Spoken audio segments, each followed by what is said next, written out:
হয়, এই মুহূৰ্তত মই উপস্থিত আছোঁ ওদালগুৰি জিলাৰ কলাইগাঁৱত আৰু এতিয়া ৰাসৰ বতৰ আৰু যি শ্ৰীকৃষ্ণৰ ৰাসলীলা বিশেষকৈ সমগ্ৰ অসমতে বিভিন্ন স্থানত উদযাপন কৰা হৈছে আৰু তাক লৈ এতিয়া ওদালগুৰি জিলাৰ কলাইগাঁৱত এইবাৰ 40 সংখ্যক ৰাস উদযাপন কৰিবলৈ লৈছে। তাৰ পৰিৱেশটো প্ৰথমতে দেখুৱাই লৈছোঁ, মোৰ কেমেৰা সহযোগে দেখুৱাই আছে। এয়া চাওক, বিভিন্ন ধৰণৰ যিহেতু শ্ৰীকৃষ্ণৰ লগত বা শ্ৰীকৃষ্ণৰ ৰাসলীলাৰ লগত জড়িত যিসমূহ মূৰ্তি বা যিসমূহ ৰূপ আচলতে বৰ্ণনা কৰা হয়, সেইসমূহ বিশেষকৈ ঠাই বিশেষকৈ বিভিন্ন ধৰণে বৰ্ণনা কৰা হয় আৰু ওদালগুৰি জিলাত এইবাৰ কলাইগাঁৱত এনেদৰে মূৰ্তিৰ যি বিশেষকৈ যি শ্ৰীকৃষ্ণৰ ৰূপ বা তেওঁলোকৰ যি বৰ্ণনাসমূহ দিয়া হয় বা কৃষ্ণৰ লীলাৰ যি বৰ্ণনাসমূহ দিয়া হয়, সেইসমূহ এতিয়া এনেদৰে ইয়াতে সজাই থকা পৰিলক্ষিত হৈছে। আৰু যিহেতু আৰু ৰাসলৈকে বেছি দিন নাই আৰু তাৰ প্ৰাক মুহূৰ্তত এতিয়া বিশেষকৈ এই যি বিভিন্ন স্থানসমূহত এনেদৰে ৰাস উদযাপন কৰিবলৈ এতিয়া বিশেষকৈ যি ৰাসপ্ৰেমী লোকসকল আছে বা যি ভক্তপ্ৰাণ লোকসকল আছে, তেওঁলোকে এনেদৰে এতিয়া এই মূৰ্তিসমূহ নিৰ্মাণ কৰাত ব্যস্ত হৈ পৰিছে আৰু এতিয়া যি মৃৎশিল্পীসকল আছে তেওঁলোকে এতিয়া শেষ পৰশ দিয়াত ব্যস্ত হৈ পৰিছে। মোৰ লগত ইয়াৰ যি ৰাস উদযাপন কমিটিৰ একাংশ বিষয়ববীয়া আছে, তেওঁলোকৰ পৰাই মই পোনে পোনে কিছু কথা জানিবলৈ চেষ্টা কৰিম। যিহেতু এইবাৰ আপোনালোকে 40 সংখ্যক ৰাস উদযাপন কৰিবলৈ লৈছে, কেনেকুৱা ধৰণৰ কি থাকিব বা এইবাৰ ৰাসৰ কি আপোনালোকে আনুষাংগিক বা ৰাসৰ লগত কি ৰাখিছে? নিশ্চিতভাৱে কলাইগাঁও শ্ৰীকৃষ্ণ ৰাস মহোৎসৱ বুলি কোৱাৰ লগে লগে এক আধ্যাত্মিক পৰিৱেশে বিৰাজ কৰে, লগতে এক সমন্বয়ৰ প্ৰতীক বুলি ক'ব লাগিব। এইবাৰ আচলতে আমি যথেষ্ট কাৰ্যসূচী ইয়াত আমি এখন অন্তৰ্ভুক্ত কৰিছোঁ। এইবাৰ আমাৰ 25 লাখ টকাৰ ব্যয় সাপেক্ষে 11 দিনীয়া কাৰ্যক্ৰমণিকাৰে আমি ৰাস মহোৎসৱ উদযাপন কৰিবৰ কাৰণে আগবাঢ়িছোঁ। কাইলৈৰ পৰা আমাৰ যি ধৰ্মধ্বজা, সেই ধৰ্মধ্বজা উত্তোলনেৰে আমাৰ ৰাস মহোৎসৱ আৰম্ভ হ'ব আৰু বিয়লিলৈ আমাৰ যি মুখ্য দ্বাৰ, সেই মুখ্য দ্বাৰ উদঘাটন হ'ব। তাৰ পাছতেই মানুহৰ কাৰণে বা ভক্তপ্ৰাণ ৰাইজৰ কাৰণে সমগ্ৰ কলাইগাঁও ৰাস মহোৎসৱ মুকলি কৰি দিয়া হ'ব। এইবাৰ আমি কেইবাটাও কাৰ্যসূচী ৰাখিছোঁ। বিশেষকৈ নামনি অসমৰ শ্ৰীকৃষ্ণ ৰাস মহোৎসৱ বুলি কোৱাৰ লগে লগে আচলতে ইয়াত মৃন্ময় মূৰ্তি মূলতঃ ইয়াত থাকে।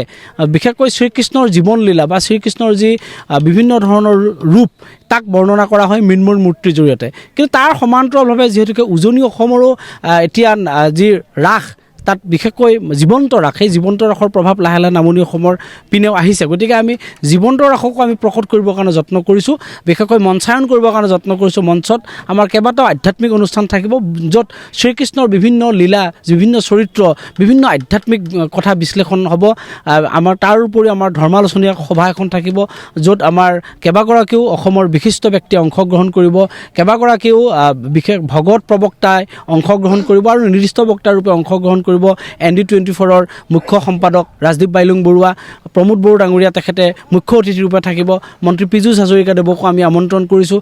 আমাৰ এখন স্মৃতিগ্ৰন্থ অনংগ মোহন নামেৰে প্ৰতি বছৰতে প্ৰকাশ হয়, য'ত আমাৰ কলাইগাঁও অঞ্চলৰ বিভিন্ন ধৰণৰ আৰ্থসামাজিক দিশ, সাংস্কৃতিক দিশ, শৈক্ষিক দিশ প্ৰকাশ কৰাৰ লগতে আমাৰ আধ্যাত্মিক দিশটোকো আমি তাত প্ৰকাশ কৰি আহিছোঁ। গতিকে সেইখনো আনুষ্ঠানিকভাৱে উন্মোচন কৰিব অসম বিধানসভাৰ সন্মানীয় অধ্যক্ষ বিশ্বজিৎ দৈমাৰী ডাঙৰীয়াই। আমাৰ সত্ৰীয়া সংস্কৃতি প্ৰতিফলিত হ'ব, কৃষ্ণ সংস্কৃতি প্ৰতিফলিত হ'ব।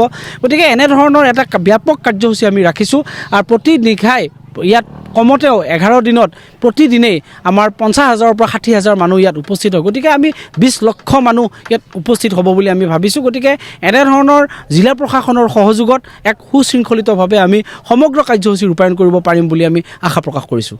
নিশ্চয়কৈ আচলতে প্ৰায় 25 লাখ টকা ব্যয় সাপেক্ষে এই যি কলাইগাঁও যি ৰাস মহোৎসৱ যি কমিটি আছে, তেওঁলোকে এইবাৰ ইয়াতে এই যি ৰাসখন উদযাপন কৰিবলৈ লৈছে। আৰু এটা কথা ক'ব লাগিব যে বিশেষকৈ BTCৰ ভিতৰতে এখন অনন্য ৰাস বুলি ক'ব লাগিব এই ওদালগুৰি জিলাৰ কলাইগাঁৱত, যিহেতু এইবাৰ 40 সংখ্যক ৰাস উদযাপন কৰিবলৈ লৈছে আৰু বিভিন্ন মৃন্ময় মূৰ্তিৰ জৰিয়তে শ্ৰীকৃষ্ণৰ যি বিভিন্ন সময়ৰ যি ৰূপ বা যি লীলাসমূহ বৰ্ণনা কৰিব তেওঁলোকে এইবাৰ। আৰু যিহেতু এই মূৰ্তিসমূহ এতিয়া প্ৰায় সমাপ্ত হওঁ অৱস্থা, যিহেতু অহা কাইলৈৰ পৰাই যিহেতু ৰাসৰ যি উদ্বোধনী হ'ব আৰু তাক লৈ এতিয়া প্ৰায় যি ইয়াৰ বিষয়ববীয়াসকল তেওঁলোকো এতিয়া ইয়াতে উপস্থিত আছে।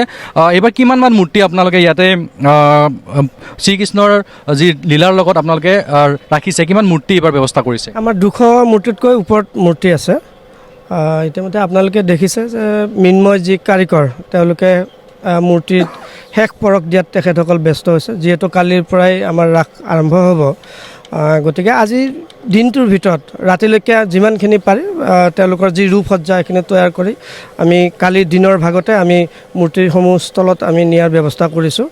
আৰু এই চেগতে আমি সকলো অসমবাসী ৰাইজক কলাইগাঁও 40 সংখ্যক যি শ্ৰী শ্ৰীকৃষ্ণ ৰাস মহোৎসৱ এই স্থলীৰ পৰা সকলোকে আহ্বান জনাইছোঁ। তেওঁলোকে আহক এবাৰ কলাইগাঁৱৰ ৰাস, যিহেতু অসমৰ ভিতৰতে এখন অনন্য ৰাস বুলি এইকাৰণে কৈছোঁ যে আমাৰ একটা বিশাল পৰিসৰ লৈ আমি ৰাস উদযাপন কৰোঁ, যে প্ৰায় আমাৰ 40-46 বিঘা মাটিক আগুৰি আমি মানে এই ৰাসখন আমি উদযাপন কৰাৰ কাৰণে আমি প্ৰয়াস কৰিছোঁ।